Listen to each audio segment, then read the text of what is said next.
Learn with Amna channel میں آپ کو بہت خوش آمدید۔ السلام علیکم ورحمۃ اللہ وبرکاتہ۔ سوال نمبر 1، کس سورت کی ہر آیت میں لفظ اللہ آیا ہے؟ کس سورت کی ہر آیت میں لفظ اللہ آیا ہے؟ اس کا جواب ہے وہ سورہ مجادلہ ہے جس کی ہر آیت میں لفظ اللہ آیا ہے۔ سوال نمبر 2، کون سی سورت ہے جس کی ہر آیت دال پر ختم ہوتی ہے؟ کون سی سورت ہے جس کی ہر آیت دال پر ختم ہوتی ہے؟ اس کا جواب ہے وہ سورہ اخلاص ہے جس کی ہر آیت دال پر ختم ہوتی ہے، جیسے قل هو اللہ احد اللہ الصمد۔ سوال نمبر 3، الحمد سے کتنی صورتیں شروع ہوتی ہیں اور وہ کون سی ہیں؟ جی تو اس کا جواب ہے الحمد سے جو صورتیں ہیں وہ 5 شروع ہوتی ہیں: سورہ فاتحہ، سورہ انعام، سورہ کہف، سورہ سبا، سورہ فاطر۔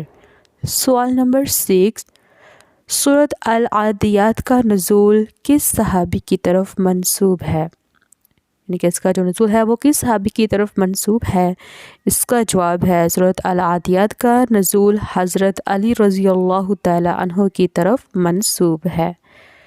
سوال نمبر 7، اصحاب کہف کا تعلق کس ملک سے تھا؟ اصحاب کہف کا تعلق کس ملک سے تھا؟ جی تو اس کا جواب ہے ان کا جو تعلق تھا وہ اردن سے تھا، اردن سے تھا۔ سوال نمبر 8، قرآن مجید میں کتنے بتوں کا ذکر آیا ہے؟ قرآن مجید میں کتنے بتوں کا ذکر آیا ہے؟ جی تو اس کا جواب ہے قرآن مجید میں 8 بتوں کا ذکر آیا ہے۔ مزید اسلامی معلومات حاصل کرنے کے لیے لرن ود آمنہ چینل کو سبسکرائب کیجیے اور ویڈیو کو لائک کیجیے اور میری ویڈیو کو زیادہ سے زیادہ شیئر کیجیے اور بیل آئیکن کو لازمی پریس کیجیے تاکہ آپ تک میری ویڈیو بآسانی سے پہنچ سکے۔ شکریہ۔